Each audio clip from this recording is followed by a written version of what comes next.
يا أيها الذين آمنوا اتقوا الله حق تقاته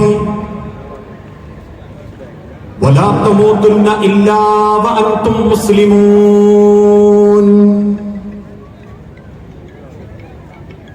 رب اشرح لي صدري ويسر لي أمري. വേദിയിലും സദസ്സിലും ഇരിക്കുന്ന ബഹുമാന്യ വ്യക്തിത്വങ്ങളെ, സ്നേഹാദരണീയരായ രക്ഷിതാക്കളെ, സഹപ്രവർത്തകരെ, സംഘടനാ പ്രവർത്തകരെ, സഹോദരങ്ങളെ, സഹോദരിമാരെ, അല്ലാഹു സുബ്ഹാനഹു വ തആല ഒരുപാട് ഇഷ്ടപ്പെടുകയും അല്ലാഹുവിന്റെ സ്വർഗപ്രവേശനത്തിന് എളുപ്പമാക്കാൻ സഹായിക്കുന്ന അറിവിന്റെ, ഇൽമിന്റെ ഒരു സദസ്സിലാണ് നമ്മളെല്ലാവരും സമ്മേളിച്ചിട്ടുള്ളത്. ഞാൻ എന്റെ പ്രസംഗത്തിലേക്ക് പ്രവേശിക്കുന്നതിന്റെ മുൻപ് ഇക്കഴിഞ്ഞ ദിവസങ്ങളിൽ കേരളത്തിലുണ്ടായ ഒന്ന് രണ്ട് വിഷയങ്ങളെ കുറിച്ച് നിങ്ങളുടെ ശ്രദ്ധയിൽപ്പെടുത്താൻ ആഗ്രഹിക്കുകയാണ്. സമയത്തിന്റെ പരിമിതിയുണ്ട്, ഒരു സുദീർഘമായ പ്രഭാഷണത്തിന്റെ സമയമല്ല എന്ന പൂർണ്ണ ബോധ്യത്തോടുകൂടി ആ ഒരു വിഷയം ഞാൻ അധ്യാപനം നടത്തുന്ന കോഴിക്കോട് സിറ്റിയിലെ MM സ്കൂളിന്റെ തൊട്ടടുത്താണ് കാലിക്കറ്റ് ബീച്ച്. 2 ദിവസങ്ങൾക്ക് മുൻപ് നട്ടുച്ച നേരത്ത് ഒരു കൈക്കുഞ്ഞുമായി 26 വയസ്സ് തോന്നിപ്പിക്കുന്ന ഒരു പെൺകുട്ടി ആ പൊരി വെയിലത്ത് ആ ബീച്ചിന്റെ അരികിലുള്ള കലുങ്കിൽ ഇരിക്കാൻ തുടങ്ങി. ആ പ്രദേശത്തുള്ള പലരും ആ പെൺകുട്ടിയെ ശ്രദ്ധിക്കുന്നുണ്ട്. അവൾ ഒറ്റയ്ക്ക് എന്തൊക്കെയോ പിച്ചും പേയും പറയുന്നത് പോലെ സംസാരിക്കുന്നുണ്ട്. ഇടക്കിടക്ക് നിറഞ്ഞു തോന്നുന്ന കണ്ണു തുടച്ചുകൊണ്ട് ആകാശത്തേക്ക് നോക്കി ഒരു കുറ്റബോധം പോലെ സ്വയം എന്തോ പറയുന്നുണ്ട്. ഈ ഒരു അവസ്ഥയൊക്കെ കാണുന്ന നാട്ടുകാർക്കറിയാം ഇതെന്തോ ജീവിതം അവസാനിപ്പിക്കാനോ മറ്റെന്തോ കാരണവുമായി വന്നിരിക്കുന്ന പെൺകുട്ടിയാണ് എന്ന്. ആ നാട്ടുകാരും നോക്കി നിൽക്കെ ഈ പൈതലിനെയും കയ്യിൽ പിടിച്ച് ആ 26 വയസ്സുള്ള പെൺകുട്ടി ആർത്തലച്ചു വരുന്ന ഒരു തിരമാല കണ്ട് ആ തിരമാലയിലേക്ക് ഓടി കടലിന്റെ ഉള്ളിലേക്ക് ഓടിച്ചെന്ന് ആ കടലിന്റെ വെള്ളത്തിലേക്ക് വീണു. നാട്ടുകാർ ഓടിക്കൂടി ആ പെൺകുട്ടിയെയും കുഞ്ഞിനെയും രക്ഷപ്പെടുത്തി.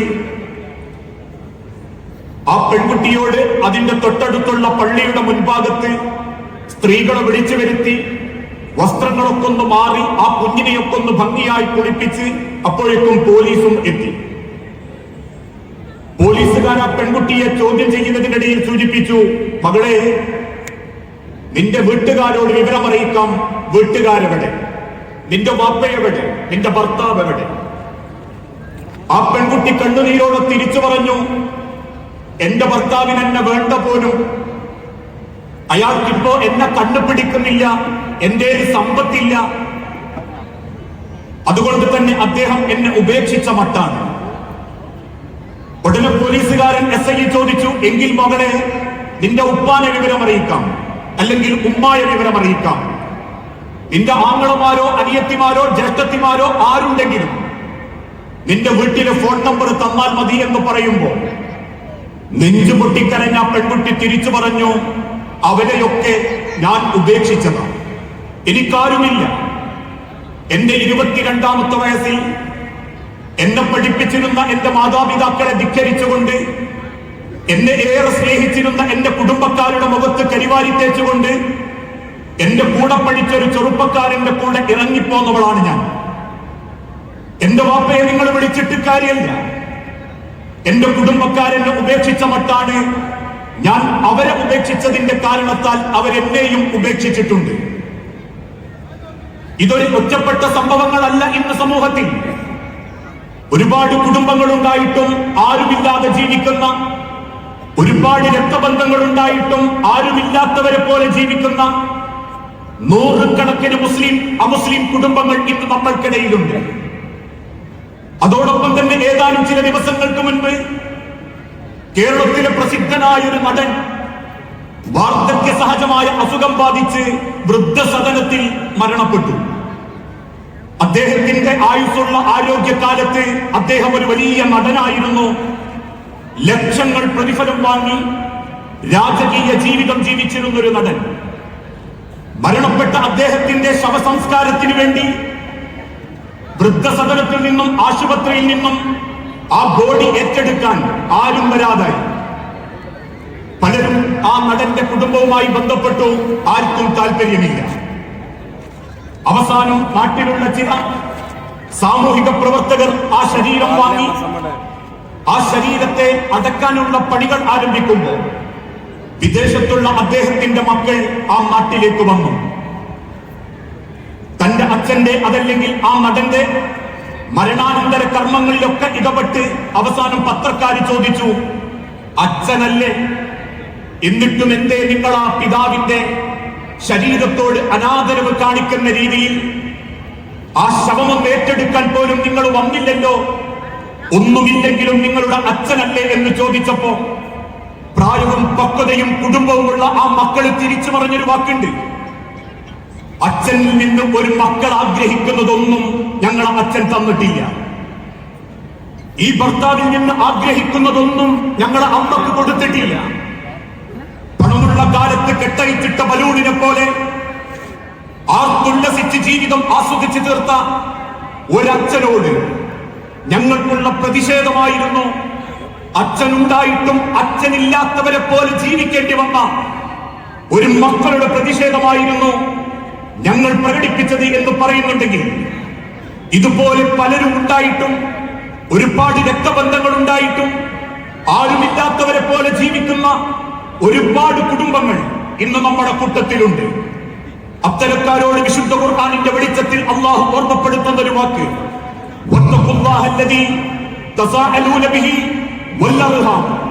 പ്രിയപ്പെട്ടവരെ, നമ്മളുടെ നമസ്കാരം റബ്ബിന്റെ അരികിൽ എത്രത്തോളം സ്വീകരിക്കപ്പെടണമോ, നമ്മുടെ ഇബാദത്തുകൾ, നമ്മൾ ചെയ്യുന്ന വിശുദ്ധ ഖുർആനിന്റെ പാരായണം, നമ്മൾ ചെയ്യുന്ന പരിശുദ്ധ ഖുർആനിന്റെ ദിക്റുകൾ, അല്ലാഹുവിന്റെ കഅബാലയത്തെ തവാഫ് ചെയ്ത് നേടിയെടുത്ത ആത്മവിശുദ്ധി, ഇതൊക്കെ റബ്ബിന്റെ അരികിൽ സ്വീകരിക്കണമെങ്കിൽ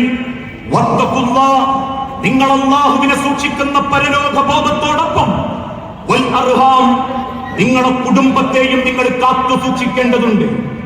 എന്റെയും നിങ്ങളുടെയും ജീവിതത്തിൽ അല്ലാഹു ഏൽപ്പിക്കുന്ന ഹലാലായ ബന്ധങ്ങൾ, ഞാൻ ഇന്നൊരു മകനാണെങ്കിൽ, ഞാനൊരു ഭർത്താവാണെങ്കിൽ, ഞാനൊരു പിതാവാണെങ്കിൽ, ഞാനൊരു ജ്യേഷ്ഠനാണെങ്കിൽ, ഞാനൊരു അനിയനാണെങ്കിൽ, ഞാനൊരു അയൽപ്പക്കക്കാരനാണെങ്കിൽ, ഞാനൊരു മകളുടെ അല്ലെങ്കിൽ മറ്റൊരു കുടുംബത്തിന്റെ പുതിയാപ്രയാണെങ്കിൽ, ജീവിതത്തിന്റെ ഓരോ ഘട്ടങ്ങളിലും റബ്ബ് നമുക്ക് ഓരോരുത്തർക്കും തന്ന ബന്ധമെന്ന മഹാ അനുഗ്രഹത്തെ കുറിച്ച് നാളെ റബ്ബിന്റെ മുൻപിൽ തീർച്ചയായും ചോദ്യം ചെയ്യപ്പെടും. ആ ബന്ധങ്ങളെ കുറിച്ച് അള്ളാഹു ചോദിക്കുമ്പോൾ റബ്ബിന്റെ മുൻപിൽ ആ അള്ളാഹുവിന് കൃത്യമായ ഉത്തരം കൊടുക്കാൻ എന്റെയും നിങ്ങളുടെയും കയ്യിൽ ബന്ധത്തിന്റെ മനോഹരത ജീവിതത്തോട് ചേർത്ത് നിർത്തിയിട്ടുണ്ടോ എന്ന് നമ്മൾ ഓരോരുത്തരും ചിന്തിക്കണം. ഇന്ന് അയോഗ്യങ്ങളാ പല കുടുംബത്തിലും മുഖത്തോട് മുഖം നോക്കാത്തവർ, പറഞ്ഞ സലാം പോലും മടക്കാത്തവർ, മരണത്തിന്റെ മുൻപ് ശപഥം പോലെ ഇനി നീയും ഞാനുമായിട്ടൊരു ബന്ധവുമില്ല, ഞാൻ മരിച്ചാൽ പോലും എന്റെ മയ്യത്ത് കാണാൻ നീ വരേണ്ടതില്ല എന്ന് വാശി പ്രകടിപ്പിക്കുന്നവർ, ഒന്നും മനസ്സറിഞ്ഞ് പുഞ്ചിരിക്കുക പോലും ചെയ്യാത്തവർ, സ്നേഹത്തിന്റെയും കാരുണ്യത്തിന്റെയും പരസ്പര ജീവിതത്തിന്റെ മനോഹരങ്ങളെ പറ്റി വിശുദ്ധ ഖുർആനിലെ 114 സൂറത്തുകളിലൂടെ 23 വർഷം ഈ ഉമ്മത്തിനെ നന്മയിലേക്ക് കൈപിടിച്ച കറുത്ത ബിലാൽ ഇബ്നു റബാഹയെയും വെളുത്ത അബ്ദുറഹ്മാൻ ഇബ്നു ഔഫ് റളിയല്ലാഹു അൻഹുവിനെയും ഒരുപോലെ സ്നേഹിച്ചിരുന്ന ലോകത്തിന്റെ ഹബീബായ നബി തങ്ങളുടെ അനുയായികൾക്ക് ഇന്നും മനസ്സിന്റെ പകയും വെറുപ്പും വിദ്വേഷവും തിരുത്താനും മാറ്റാനും സാധിക്കുന്നില്ലെങ്കിൽ, നാളെ റബ്ബിന്റെ മുൻപിൽ നെറ്റിത്തടത്തിലെ നിസ്കാര തഴമ്പുകളെ കൊണ്ടോ, ഉദിക്കുന്ന പർദ്ദകളെ കൊണ്ടോ, ഓതിത്തീർക്കുന്ന ഖുർആനുകളെ കൊണ്ടോ, ചെയ്തു കൂട്ടുന്ന അമലുകളെ കൊണ്ടോ യാതൊരുവിധ നേട്ടവും ഉണ്ടാവുകയില്ല എന്ന തിരിച്ചറിവാണ് കൊടുത്തതും അതല്ലേ ലോകത്തിന്റെ തിരുദൂതൻ പഠിപ്പിച്ചതും. ഏത് ബന്ധങ്ങളും മനോഹരമാക്കണമെങ്കിൽ അവിടെ നിങ്ങൾക്ക് ചില ക്വാളിറ്റികൾ ഉണ്ടാകണം. അത് പണമല്ല. മക്കയിലെ ദരിദ്ര കുടുംബത്തിൽ ജനിച്ച് അവസാനം മദീനയിൽ വെച്ച് മരണപ്പെട്ട ലോകം കണ്ട അഷ്റഫുൽ ഖൽഖ് ദരിദ്രരിൽ ദരിദ്രനായിരുന്നു, സൗന്ദര്യത്തിൽ അതിസമ്പന്നനായിരുന്നു, ബന്ധങ്ങളിൽ ഏറ്റവും മനോഹരനായിരുന്നു, ഭാര്യമാരോടും കുടുംബത്തോടും ഏറ്റവും സന്തോഷത്തോടു കൂടി ജീവിച്ചിരുന്ന ആ തിരുദൂതൻ ലോകത്തിന് കാണിച്ചു കൊടുത്തൊരു മാതൃകയുണ്ട്. മനുഷ്യരെ, ഈ അള്ളാഹുവിന്റെ ദീനിൽ വിശ്വസിക്കുന്നവരെ, സ്നേഹമാണ് ഈ ലോകത്തിന് നമുക്ക് കൊടുക്കാനുള്ള ഏറ്റവും വലിയ സന്ദേശം. നാളെ റബ്ബിന്റെ മുൻപിൽ അള്ളാഹുവിന്റെ നരകത്തിയിലേക്ക് എന്റെ ഉമ്മത്ത് പോകാതിരിക്കാൻ ലാ ഇലാഹ ഇല്ലല്ലാഹ് എന്ന കലിമത്ത് വചനം അന്ന് മക്കയിലും മദീനയിലും പ്രഖ്യാപിച്ച് ഇന്ന് ലോകത്തിന്റെ നാനാഭാഗങ്ങളിൽ ആ തൗഹീദിന്റെ വെള്ളി വെളിച്ചം കൊണ്ട് ഏകത്വത്തോടെ ഒരുമയോടെ നാഥന്റെ നരകത്തെ ഭയപ്പെട്ടുകൊണ്ട് ജീവിക്കുന്ന ഈ ഉമ്മത്തിന് ലോകത്തിന്റെ തിരുദൂതൻ കൊടുത്ത ഏറ്റവും വലിയ സ്നേഹ സമ്മാനം പരസ്പരം റബ്ബിന് വേണ്ടി സ്നേഹിക്കുക, അല്ലാഹുവിന് വേണ്ടി കോപിക്കുക, റബ്ബിന് വേണ്ടി നാളെ പരലോക ചിന്തയോടെ ബന്ധങ്ങളെ കൂട്ടിയണക്കാൻ പരിശ്രമിക്കുക. അതുകൊണ്ടാണല്ലോ ഇസ്ലാമിന്റെ തുടക്ക കാലഘട്ടത്തിൽ മക്കയിലെ ഇരുട്ടുള്ള രാത്രിയിൽ പുതിയ പീഡനങ്ങൾ ശത്രുക്കൾ ഏൽപ്പിക്കുന്ന ഒരു രാത്രി അള്ളാഹുവിന്റെ ഹബീബിന്റെ വീട്ടിന്റെ വാതിലിന് ആരോ വന്നു മുട്ടി. പേടിച്ചരണ്ട് നിൽക്കുന്ന തിരുദൂതന്റെ മുഖത്ത് നോക്കി അന്ന് കൂടെയുള്ള ഖദീജ ബീവി റളിയല്ലാഹു അൻഹ പറഞ്ഞു, നബിയെ, വാതിൽ തുറന്നേക്കുക, താങ്കളോടൊപ്പം ഞാനുണ്ടാകും. പേടിച്ചരണ്ട് വാതിൽ തുറന്ന പ്രവാചകൻ സല്ലല്ലാഹു അലൈഹി വസല്ലമ തന്റെ കൺമുൻപിൽ കാണുന്നത് പേരിന് മാത്രം ഒരു തുണിക്കഷണം കൊണ്ട് തന്റെ നഗ്നത മറച്ച് കറുത്ത് ചുരുളമുടിയുമായി കറുത്ത ശരീരവുമായി ഒരു മനുഷ്യൻ. അത്ഭുതത്തോടെ റസൂലുള്ളാഹി ചോദിച്ചു, ആരാണ് നീ? അല്പം അടുത്തേക്ക് നീങ്ങി നിന്ന് ആ മനുഷ്യൻ തിരിച്ചു പറഞ്ഞൊരു വാക്കുണ്ട്, നബിയേ, അന ബിലാൽ ഇബ്നു റബാഹ, റബാഹയുടെ മകൻ ബിലാലാണ് ഞാൻ. ആരാണ് ബിലാലെ താങ്കൾ എന്ന് ചോദിച്ചപ്പോ വീണ്ടും ബിലാൽ ഇബ്നു റബാഹ റളിയല്ലാഹു അൻഹു തിരിച്ചു പറയുന്ന മറുപടിയുണ്ട്, ഈ മക്കയിലെ ജനാഢ്യനായ ഉമയ്യത്തിന്റെ കൊല്ലപ്പടമാളിയിൽ കൊല്ലപ്പടിശാലയിൽ ആ കൊല്ലപ്പടി ചെയ്യുന്ന ഒരടിമയായ നീഗ്രോ വംശജനാണ് ഞാൻ. ഉക്കാള ചന്തയിൽ നിന്ന് തുച്ഛമായ വിലക്ക് യജമാനൻ വാങ്ങിക്കൊണ്ടുവന്ന ഒരടിമ മാത്രമാണ് നബിയെ ഞാൻ. അള്ളാഹുവിന്റെ തിരുദൂതന്റെ കൈ ചേർത്ത് പിടിച്ച് ബിലാൽ റളിയല്ലാഹു അൻഹു തിരിച്ചു പറഞ്ഞു, റസൂലേ, എനിക്ക് താങ്കളോട് ഇഷ്ടം തോന്നുന്നു. എല്ലാവരെയും ഒരുപോലെ സ്നേഹിക്കുന്ന, എല്ലാവരെയും ചേർത്ത് പിടിക്കുന്ന, റബ്ബിന് വേണ്ടി പരസ്പരം ഇഷ്ടപ്പെടുന്ന, റബ്ബിന് വേണ്ടി അള്ളാഹുവിന്റെ പരലോക രക്ഷയ്ക്ക് വേണ്ടി പരസ്പരം പ്രണയിക്കുന്ന അങ്ങയോട് എനിക്ക് വല്ലാതെ താല്പര്യം തോന്നുന്നു നബിയെ. പറഞ്ഞു തീരുമ്പോഴേക്കും അള്ളാഹുവിന്റെ തിരുദൂതൻ ബിലാൽ റളിയല്ലാഹു അൻഹുവിനെ നെഞ്ചോട് ചേർത്ത് കെട്ടിപ്പിടിച്ചു. അള്ളാഹുവിന്റെ തിരുദൂതന്റെ പിടുത്തത്തിൽ നിന്നും ബിലാൽ റളിയല്ലാഹു അൻഹു കൊതറി മാറി. റസൂലുള്ളാഹി സ്വല്ലല്ലാഹു അലൈഹി വസല്ലം ചോദിച്ചു, എന്തേ ബിലാൽ, ഞാൻ പിടിച്ചത് താങ്കൾക്ക് ഇഷ്ടപ്പെട്ടിട്ടില്ലേ? കണ്ണുനീരോടെ നെഞ്ചത്ത് സങ്കടം കൊണ്ട് വീർപ്പുമുട്ടുന്ന ബിലാൽ റളിയല്ലാഹു അൻഹു തിരിച്ചു പറഞ്ഞ വാക്കിങ്ങനെയാ, അള്ളാഹുവിന്റെ പ്രവാചകരെ, എന്റെ തലവട്ടം കാണുമ്പോ കുട്ടികൾ കരിങ്കല്ല് കൊണ്ടെറിയാറാണ് പതിവ്. കരിങ്കല്ല് കൊണ്ട് ഏറ് കിട്ടി പലപ്പോഴും ഞാൻ ഒറ്റക്കിരുന്ന് കരഞ്ഞിട്ടുണ്ട്. എന്റെ മുഖം കാണുമ്പോഴേക്കും പെൺകുട്ടികൾ കാർക്കിച്ചു തുപ്പാറാണ് പതിവ്. നിരവധി പെൺകുട്ടികൾ എന്റെ കോലം നോക്കി പരിഹസിച്ചിട്ടുണ്ട്. അവരെന്റെ നിറം നോക്കി കുറ്റപ്പെടുത്തിയിട്ടുണ്ട്. അവരെന്റെ മുഖത്തേക്കല്ലാത്ത നിലക്ക് കാർക്കിച്ചു തുപ്പിയിട്ടുണ്ട്. എന്നെ കാണുമ്പോഴേക്കും എന്റെ യജമാനടക്കമുള്ള യജമാന കൂട്ടത്തിനുള്ള ഹോബി ചുട്ടുപഴിപ്പിച്ച ഇരുമ്പ് കമ്പി കൊണ്ട് എന്റെ മുതുക്കത്തടയ്ക്കും, അല്ലെങ്കിൽ വിറക് കഷ്ണങ്ങൾ എടുത്ത് എന്റെ ശരീരത്തിൽ പാടുകൾ ഉണ്ടാക്കും. എന്റെ ശരീരത്തിന്റെ പാടുകളും വേദന കൊണ്ട് പൊളയുന്ന എന്റെ പൊളച്ചിലും കണ്ട് ആർത്ത് ചിരിക്കുന്ന എന്റെ യജമാനന്റെയും നാട്ടുകാർക്കുമിടയിൽ എന്നോട് നെഞ്ചോട് ചേർത്ത് പിടിച്ചപ്പോ എന്റെ ഉമ്മയല്ലാത്തൊരാളും എന്നെ അങ്ങനെ കെട്ടിപ്പിടിച്ചിട്ടില്ല നബിയെ. ആ പിടുത്തം എന്റെ ഉമ്മാനെ എനിക്ക് ഓർമ്മയുണ്ടാക്കുന്നു. കണ്ണുനീരോടെ തിരിച്ചു പോകുന്ന ബിലാൽ റളിയല്ലാഹു അൻഹുവിനെ നോക്കി അള്ളാഹുവിന്റെ ഹബീബ് പുഞ്ചിരിച്ച് കരയുന്നുണ്ടെങ്കിൽ അതായിരുന്നു തിരുദൂതൻ കൊടുത്ത ബന്ധം. ജാതീയതയോ മതമോ അതല്ലെങ്കിൽ മറ്റേതെങ്കിലും തരത്തിലുള്ള നിറമോ കുടുംബത്തിന്റെ പാരമ്പര്യത്തിന്റെ വലുപ്പമോ തറവാടിന്റെ പോരിശയോ സ്നേഹം അല്ലെങ്കിൽ പണത്തിന്റെ വലുപ്പമോ നോക്കാത്ത സ്നേഹം. ആ സ്നേഹം കൊടുക്കാനാ എക്കാലഘട്ടത്തിലും അള്ളാഹുവിന്റെ ഹബീബായ നബി തങ്ങൾ പഠിപ്പിച്ചത് ഒരു മനുഷ്യന്റെ ഏറ്റവും വലിയ സ്വഭാവത്തിന്റെ ഗുണം അവൻ മറ്റൊരാളെ റബ്ബിന് വേണ്ടി സ്നേഹിക്കുക എന്നുള്ളതാണ്. അതുകൊണ്ടല്ലേ ഒരു മുസ്ലിം മറ്റൊരു മുസ്ലിമിനെ രക്ഷപ്പെടുത്തേണ്ടത് സ്വന്തം നാവിനെ കൊണ്ടായിരിക്കണം. പറയുന്ന വാക്കുകൾ ബന്ധങ്ങൾ മുറിച്ചു കളയുന്നു. ആരോപണങ്ങൾ, കുത്തുവാക്കുകൾ, പരദൂഷണങ്ങൾ, നിർമ്മിക്കപ്പെടുന്ന ഊഹാപോഹങ്ങൾ ആളുകൾക്ക് ബന്ധങ്ങൾക്കിടയിൽ വേർതിരിവുകൾ ഉണ്ടാക്കുന്നു. അമിതമായ ദേഷ്യം, എന്തിനോ വേണ്ടിയുള്ള വാശി, ആരോടുള്ള വെറുപ്പ് മനുഷ്യന്റെ നാവുകളെ കൊണ്ടും പെരുമാറ്റങ്ങളെ കൊണ്ടും ബന്ധങ്ങൾ അകറ്റാൻ തുടങ്ങിയിരിക്കുന്നു. അള്ളാഹുവിന്റെ ഹബീബിന്റെ അരികിൽ വന്ന് അള്ളാഹുവിന്റെ റസൂലിനോട് ഒരു സ്വഹാബത്ത് ചോദിച്ചു, നബിയെ ഔസീനി ബിൽ ജന്ന, എനിക്ക് സ്വർഗത്തിൽ പോണം, എന്നെ ഒന്ന് ഉപദേശിക്കണം. തിരുദൂതൻ തിരിച്ചു പറഞ്ഞ മറുപടി, ലാ തഗ്ളബ്, നീ കോപിക്കരുത്, സ്നേഹിക്കാനുള്ള മനസ്സുണ്ടാവണം. നിന്നെ ദ്രോഹിച്ചവരാണെങ്കിലും നിന്നോട് പക ചെയ്തവരാണെങ്കിലും നാഥന് വേണ്ടി നീ പൊറുക്കാനും ക്ഷമിക്കാനും തയ്യാറാവണം. എങ്കിൽ ഏത് ബന്ധങ്ങളും മനോഹരമാകും.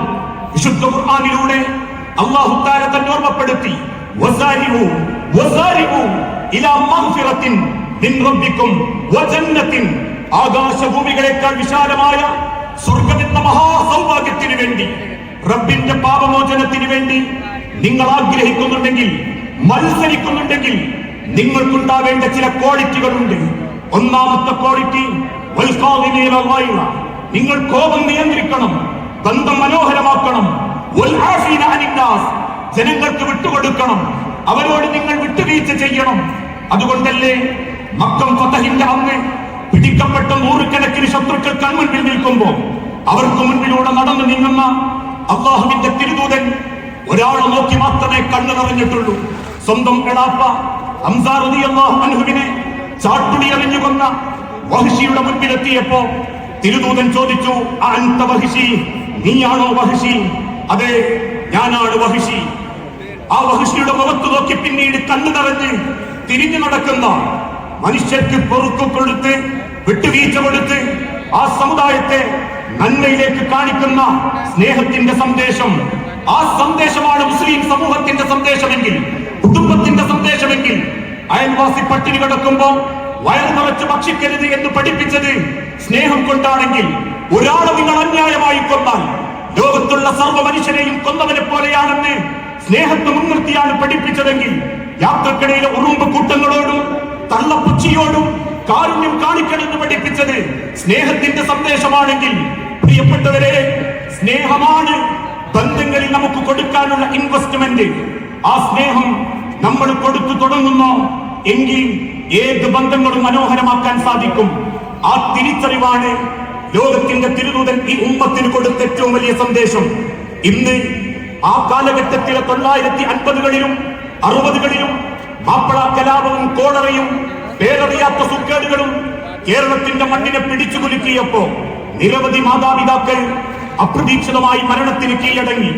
അന്ന് കേരളത്തിന്റെ മുക്കമൂലയിലെ മുസ്ലിം കുടുംബങ്ങൾ കേരളത്തിലെ മുസ്ലിം പ്രസ്ഥാനങ്ങളോട് ആവശ്യപ്പെട്ടു, ആ മക്കളെ സംരക്ഷിക്കാൻ യത്തീംഖാനകൾ തുടങ്ങിക്കൂടെ എന്ന്. അൽഹംദുലില്ലാഹ്, ആ കാലഘട്ടത്തിലെ ഉന്നതരായ മഹാരന്മാർ, പണ്ഡിതന്മാർ കേരളത്തിൽ യത്തീംഖാനകൾ ആരംഭിച്ചു. തിരൂരങ്ങാടി മുതൽ എലാങ്കോട്ട് മുതൽ കേരളത്തിന്റെ ഓരോ ജില്ലകളിലും മുക്കുമൂലകളിലും യത്തീം മക്കളെ സംരക്ഷിച്ച് അവർക്ക് ഉന്നത വിദ്യാഭ്യാസവും ജീവിത സൗകര്യങ്ങളും നേടിക്കൊടുത്തു.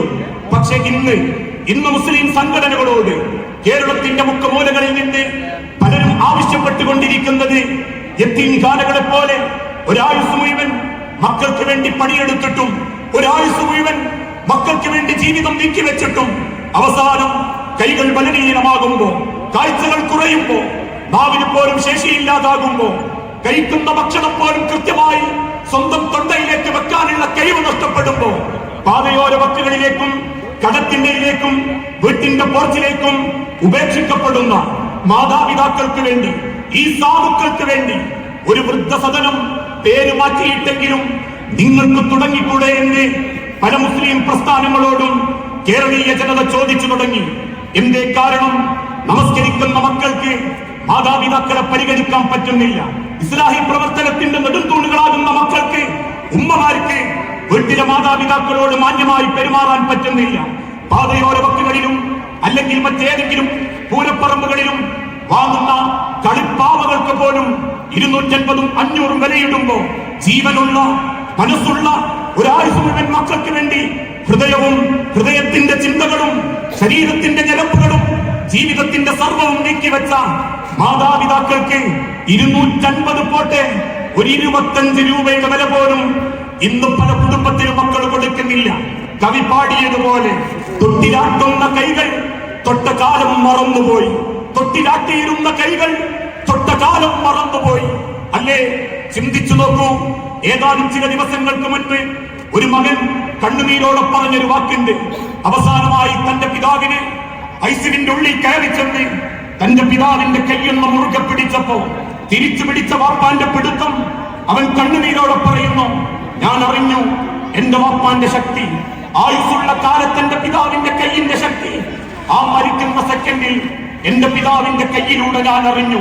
വല്ലാത്തൊരു ശക്തി, വല്ലാത്തൊരു മാർദ്ദവം, വല്ലാത്തൊരു ആ ജീവിതത്തിലേക്ക് ആ കൈയുടെ ഫലം ഞാൻ അറിഞ്ഞു.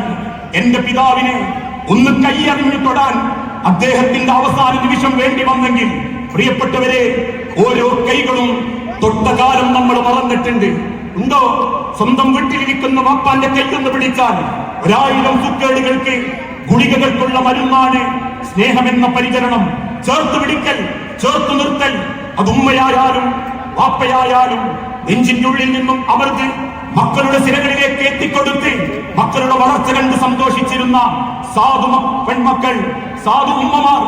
ഇന്നത്തെ പല പെൺമക്കൾക്കും 1ഓ 2ഓ പ്രസവത്തോടെ പ്രസവം മതി എന്ന് തീരുമാനിക്കുകയും പ്രസവിക്കലൊക്കെ വലിയ ബാധ്യതയാണെന്ന തിരിച്ചറിവോടുകൂടി നവലിബറൽ ചിന്തകളിലേക്ക് പെണ്ണിനെയും ആണിനെയും കല്യാണം കഴിക്കലൊക്കെ കാലഹരണപ്പെട്ട ചിന്താഗതി, ലിവിംഗ് ടുഗദറുകൾ മതി, അല്ലെങ്കിൽ കമ്പയർ സ്റ്റഡി മതി, ഒരുമിച്ചൊരു ജീവിതം 6 മാസത്തേക്ക് മതി എന്ന് ചിന്തിക്കുന്ന ആധുനിക പെൺമക്കൾക്ക് മുൻപിൽ 5ഉം 8ഉം പ്രസവിച്ച് 10ഉം 12ഉം മക്കളെ നോക്കി കണക്കെഴുതി വെക്കാത്ത, ഒരു അളവ് പോലും ഇല്ലാത്ത ആയുസിന്റെ ജീവന്റെ ബലം കൊണ്ട് അവസാന സെക്കൻഡ് പോലും മക്കളെ എന്നാർത്ത് വിളിച്ച് മക്കൾക്ക് വേണ്ടി പ്രാണൻ വെടിഞ്ഞ് ജീവിച്ചിരുന്ന ഒരു ഉമ്മയെ, ഒരു വാപ്പയെ പരിഗണിക്കാൻ പറ്റുന്നില്ലെങ്കിൽ അള്ളാഹു ഒരിക്കലും പള്ളികളിൽ മാത്രമല്ല, അള്ളാഹു ഒരിക്കലും കഅബാലയത്തിങ്കൽ മാത്രമല്ല, അള്ളാഹു ഒരിക്കലും ഓതുന്ന തുറക്കുന്ന ഖുർആനിന്റെ ഉള്ളിൽ മാത്രമല്ല, അള്ളാഹു ഒരിക്കലും ആയിരങ്ങളുടെ നോട്ടുകളുടെ ദാനധർമ്മത്തിന്റെ ഉള്ളിലല്ല, അള്ളാഹു ഒരിക്കലും നമസ്കാരപ്പായയിലെ കൈനീട്ടി പ്രാർത്ഥിക്കുന്ന പായക്കടിയിലല്ല. അള്ളാഹു ഓർമ്മപ്പെടുത്തുന്ന ഒരു വാക്കുണ്ട്, ഉമ്മന്റെ വാപ്പന്റെ തൃപ്തി, അവിടെ നിങ്ങൾക്ക് അള്ളാഹുവിനെ കാണാം. ഉമ്മയുടെ വാപ്പയുടെ കോപം, അവിടെ നിങ്ങൾക്ക് അള്ളാഹുവിനെ കാണാം. അതുകൊണ്ട് പ്രിയപ്പെട്ടവരെ, എന്റെ ജീവിതത്തിൽ എനിക്ക് അള്ളാഹു തന്ന അഡ്രസ്സാണ് എന്റെ മാതാപിതാക്കളെങ്കിൽ അവരെ നെഞ്ചോട് ചേർത്ത് പിടിച്ച് വേദനയറിയാതെ, വേദനയുടെ നീറലുകളില്ലാതെ, സങ്കടം കൊണ്ട് വീർപ്പുമുട്ടുന്ന നീറലിന്റെ സങ്കടങ്ങളില്ലാതെ അവരല്ലാഹുവിന്റെ അരികിലേക്ക് യാത്രയാക്കാൻ പറ്റുന്ന സ്നേഹത്തിന്റെ ഉടമകളായി മാറാൻ നമുക്ക് സാധിക്കേണ്ടതുണ്ട്. ഇതൊക്കെ പറയുമ്പോഴും ആളുകൾക്ക് തമാശയാ. ചിന്തിച്ചു നോക്കണം, ഈ ലോകത്ത് നിന്നും തിരിച്ചൊരു യാത്ര എനിക്കും നിങ്ങൾക്കും നിശ്ചയിക്കപ്പെട്ടിട്ടുണ്ട്. നാളെ നേരം വെളുക്കുന്ന സമയത്ത് ഈ കൂട്ടത്തിൽ എത്ര പേർ ചെമ്പക്കുത്ത് കുഴിച്ചു വെക്കപ്പെട്ട കബറിന്റെ അവകാശികൾ ഈ കൂട്ടത്തിൽ ഉണ്ടാവില്ലെന്ന് പറയാൻ, നന്മണ്ടയിലെ കാരക്കുന്നത്തെ മസ്ജിദിൽ കുഴിച്ചു വെക്കപ്പെട്ട കബറിൽ ഞാൻ ഉണ്ടാവില്ലെന്ന് പറയാൻ ഈ ഇരിക്കുന്ന ഒരു വാപ്പാർക്കും ഉമ്മാർക്കും മക്കൾക്കും സാധിക്കുകയില്ല. കാരണം വന്നിട്ടുണ്ടോ മടങ്ങിയേ മതിയാകൂ. കോടികൾ കയ്യിലുണ്ടോ മടങ്ങിയേ മതിയാകൂ. സൗന്ദര്യത്തിന്റെ അളവ് പോലെ ജീവിതത്തിലുണ്ടോ മടങ്ങിയേ മതിയാകൂ. ആഗ്രഹങ്ങളും സ്വപ്നങ്ങളും നെഞ്ചിന്റെ ഉള്ളിലുണ്ടോ മടങ്ങിയേ മതിയാകൂ. നബിയെ, അല്ലാഹു വിശുദ്ധ ഖുർആനിലൂടെ പഠിപ്പിച്ചിട്ടില്ലേ, മിൻ അയ്യി ഷൈഇൻ ഖലഖഹു മിൻ നുത്ഫത്തിൻ ഖലഖഹു ഫഖദ്ദറ ثم السبيل يسر ثم أماته فأكبر ثم إذا شاء أنشر മരിക്കും ثم أماته فأكبر. തീർച്ചയായും ഞാനും നിങ്ങളും മണ്ണിന്റെ അടിയിലേക്ക് പോകും. അതുകൊണ്ട് തന്നെ ആ മണ്ണിനടിയിൽ അള്ളാഹു നമ്മളെ കാത്തിരിക്കണം. ഓരോന്നും അളവ് നോക്കി വേർതിരിച്ച് നിശ്ചയിച്ച് അള്ളാഹുവിന്റെ കോടതിയിൽ ഉത്തരം പറയേണ്ടി വരും. ചിന്തിച്ചു നോക്കണേ, നാളെ പടച്ചറപ്പിന്റെ കോടതിയിലേക്ക് ചെല്ലുന്നത് ഒരാളെ വേദനിപ്പിച്ചിട്ടാണെങ്കിൽ, ഒരാളെ മനസ്സ് സങ്കടപ്പെടുത്തിയിട്ടാണെങ്കിൽ, ഒരാളെ കരയിപ്പിച്ചിട്ടാണെങ്കിൽ, ഒരാളുടെ ജീവിതത്തിൽ പ്രശ്നങ്ങൾ ഉണ്ടാക്കിയിട്ടാണെങ്കിൽ, ആ മനുഷ്യന്റെ പൊരുത്തം കിട്ടാത്ത കാലത്തോളം മണ്ണിനടിയിൽ നമുക്ക് സമാധാനത്തോടെ ജീവിക്കാൻ സാധിക്കുകയില്ല. ആ പൊരുത്തം വാങ്ങേണ്ടത് ജീവിച്ചിരിക്കുന്ന കാലത്ത്, അല്ലാതെ മരിച്ച വാപ്പാന്റെ തലക്കും ഭാഗത്ത് മക്കളെ കൈയിൽ മൈക്ക് കൊടുത്തിട്ട് വാങ്ങേണ്ടതല്ല പൊരുത്തം. ജീവിച്ചിരിക്കുന്ന കാലത്ത് റബീഉൽ അവ്വൽ 12 വഫാത്താകുന്ന ലോകത്തിന്റെ ഹബീബായ നബി തങ്ങള് റബീഉൽ അവ്വൽ 10 മദീനത്തെ പള്ളിയിൽ വന്ന് തന്റെ നൂറുകണക്കിന് സഹാബത്തിനോട് മുൻപിൽ അള്ളാഹുവിന്റെ കോടതിയിലുള്ള ചോദ്യത്തിൽ നിന്ന് രക്ഷപ്പെടാൻ പൊരുത്തം വാങ്ങിയിട്ടുണ്ടെങ്കിൽ, പ്രിയപ്പെട്ടവരെ, വാക്കുകളെ കൊണ്ട് വേദനിപ്പിച്ചവരോട് വാക്കുകളെ കൊണ്ട് പൊരുത്തം വാങ്ങണം. സംസാരങ്ങളിലൂടെ മനസ്സ് വേദനിപ്പിച്ചവരോട് സംസാരത്തിലൂടെ പൊരുത്തം വാങ്ങണം. നോട്ടം കൊണ്ടും പെരുമാറ്റം കൊണ്ടും ഒരാളുടെ മനസ്സിൽ സങ്കടത്തിന്റെ വീർപ്പുമുട്ടലുകൾ ഉണ്ടാക്കിയിട്ടുണ്ടെങ്കിൽ, അത് മക്കളാവട്ടെ, മരുമക്കളാവട്ടെ, അയൽപ്പക്കക്കാരനാവട്ടെ, മകൻ കെട്ടിയ വീട്ടുകാരാവട്ടെ, മകളെ കെട്ടിയ വീട്ടുകാരാവട്ടെ, പ്രാസ്ഥാനിക സമൂഹത്തിന്റെ നാനാതുറകളിൽ ഇടപെടുന്ന ആളാവട്ടെ, പെണ്ണാവട്ടെ, നേതാക്കളാവട്ടെ, മനുഷ്യരാവട്ടെ, ആ പൊരുത്തം കിട്ടിയിട്ടില്ലെങ്കിൽ നാളെ റബ്ബിന്റെ മുൻപിൽ നമ്മളേറെ ഖേദിക്കേണ്ടി വരും. അതുകൊണ്ട് അള്ളാഹുവിന്റെ തിരുദൂതൻ മുസ്ലിം ഉമ്മത്തിനെ പഠിപ്പിച്ചതും അക്മലുൽ ഈമാൻ. എന്താ ഈമാനിന്റെ പൂർത്തീകരണം? അത് നമ്മൾ ധരിക്കുന്ന വെള്ള വസ്ത്രത്തിന്റെ പവിത്രതയല്ല, അല്ലെങ്കിൽ വേഷം കെട്ടുന്ന ഇസ്ലാമിക ചിഹ്നങ്ങളുടെ പവിത്രത മാത്രമല്ല. അക്മലുൽ ഈമാൻ, ഈമാനിന്റെ പൂർത്തീകരണം എന്ന് പറഞ്ഞാൽ അഹ്സനുക്കും ഖുലുഖ, സ്വഭാവം നന്നാക്കണം. സ്വഭാവം നന്നാക്കണം. എന്റെ സ്വഭാവം കൊണ്ട് ഒരാൾ പോലും സങ്കടപ്പെട്ടിട്ടില്ല എന്നുറപ്പ് വരുത്താൻ പറ്റണം. അതിൽ പ്രധാനി എന്റെ മാതാപിതാക്കളാ, അതിൽ പ്രധാനി എന്റെ ഭാര്യയും മക്കളുമാ, അതിൽ പ്രധാനി എന്റെ സമൂഹമാ, അതിൽ പ്രധാനി ഞാനുമായിട്ട് ഇടപെടുന്നവരാ. അതുകൊണ്ട് മുത്തുനബി പഠിപ്പിച്ചതും നിങ്ങൾക്ക് കേൾക്കണോ? അള്ളാഹുവിന്റെ അരികിൽ സ്വതക്കയായി റബ്ബ് നിശ്ചയിച്ച ഏറ്റവും ചെറിയൊരു കാര്യം നിങ്ങളൊന്ന് മുഖത്തേക്ക് മുഖം നോക്കി പുഞ്ചിരിക്കുക എന്നുള്ളതാ. പുഞ്ചിരിക്കു പോലും സ്വതക്കയുടെ കൂലിയുണ്ടെന്ന് ലോകത്തെ പഠിപ്പിച്ച ആചാര്യൻ മുഹമ്മദ് മുസ്തഫ റസൂലുള്ളാഹിന്റെ അനുയായികൾക്ക് ഇന്നും പകയും വെറുപ്പും വിദ്വേഷവും അഹന്തയും അഹങ്കാരവും മനസ്സിൽ കൊണ്ടു നടക്കാനാണ് താല്പര്യമെങ്കിൽ, നാളെ റബ്ബിന്റെ മുൻപിൽ ഈ നമസ്കാരം ചോദ്യം ചെയ്യപ്പെടും, നമ്മുടെ ഹജ്ജ് ചോദ്യം ചെയ്യപ്പെടും, നമ്മുടെ ഇബാദത്തുകൾ ചോദ്യം ചെയ്യപ്പെടും. അതുകൊണ്ട് എന്റെ പ്രിയപ്പെട്ട സഹോദരങ്ങളോട് അള്ളാഹുവിന്റെ ദീനിനെ മുൻനിർത്തിയിട്ട് സ്നേഹം നമ്മുടെ ജീവിതം കൊണ്ട് തെളിയിക്കണം. നമുക്ക് കിട്ടേണ്ട അനന്തര സ്വത്തും നമ്മൾ ജീവിച്ച കാലം കൊണ്ട് നേടിയെടുത്തിരിക്കുന്ന ആളുകളുടെ പ്രാർത്ഥനയാ. നാളെ നന്മണ്ടപ്പള്ളിയിൽ, കാരക്കുന്നത്തെ ചെമ്പക്കുത്ത പള്ളിയിൽ അള്ളാഹുവിന്റെ മണ്ണിലേക്ക് എന്നെ ഇറക്കി വെക്കുമ്പോ എന്റെ മയ്യത്ത് നമസ്കരിക്കാൻ ഇക്കൂട്ടത്തിലെ ഒരാൾക്കും വരാൻ പറ്റിയിട്ടില്ലെങ്കിലും, നമ്മളുടെ മയ്യത്ത് കബറിലേക്ക് ഇറക്കി വെക്കുമ്പോൾ ആർക്കും ആ മയ്യത്ത് നമസ്കരിക്കാൻ നമ്മുടെ പള്ളിയിലേക്ക് വരാൻ പറ്റിയിട്ടില്ലെങ്കിലും, മരണവാർത്ത കേൾക്കുമ്പോ ഒന്ന് മനസ്സറിഞ്ഞിട്ട് ഒരാൾക്ക് പറയാൻ പറ്റണം, നല്ല മനുഷ്യനായിരുന്നു റബ്ബേ. എപ്പോ കണ്ടാലും ചിരിക്കും, എപ്പോ കണ്ടാലും സ്നേഹം കാണിക്കും, എപ്പോ കണ്ടാലും നല്ല നിലയ്ക്ക് ജീവിതത്തിലേക്ക് ഇടപെടും. അയാളായിരുന്നു ആ കുടുംബത്തിന്റെ ഒരു ഭംഗി. ആളുകളെ കൂട്ടിപ്പിടിക്കാനും ചേർത്ത് പിടിക്കാനും ആ സന്തോഷത്തോടെ ആ കുടുംബം മുൻപോട്ട് കൊണ്ടുപോകാനും ആ ഉമ്മയായിരുന്നു, ആ വാപ്പയായിരുന്നു, ആ കാരണവരായിരുന്നു, ആ മൂത്താപ്പയായിരുന്നു, ആ മൂത്ത ജ്യേഷ്ഠനായിരുന്നു. ഇന്ന് നമ്മളെ പറ്റി മരിച്ചതിന് ശേഷം അള്ളാഹുവിന്റെ അരികിലേക്ക് ഒരു മനസ്സറിഞ്ഞ പ്രാർത്ഥന നമ്മുടെ നാട്ടിലും നമ്മളെ അറിയുന്നവരും പ്രാർത്ഥിക്കുന്നുണ്ടെങ്കിൽ അതാണ് അനന്തര സ്വത്ത്. അല്ലാത്ത അനന്തര സ്വത്തൊക്കെ ഈ ഭൂമിയിൽ ഉപേക്ഷിച്ചു പോകേണ്ടതാ. 50ഉം 60ഉം പവനുള്ളവർക്ക് പണത്തൂക്കം കൊണ്ടുപോകാൻ സാധിച്ചിട്ടില്ല. 10ഉം 40ഉം 100ഉം ഏക്കറയുള്ളവർക്ക് ഒരേക്കറയിലെ ഒരു കല്ല് പോലും അള്ളാന്റെ അരികിലേക്ക് കൊണ്ടുപോകാൻ പറ്റിയിട്ടില്ല.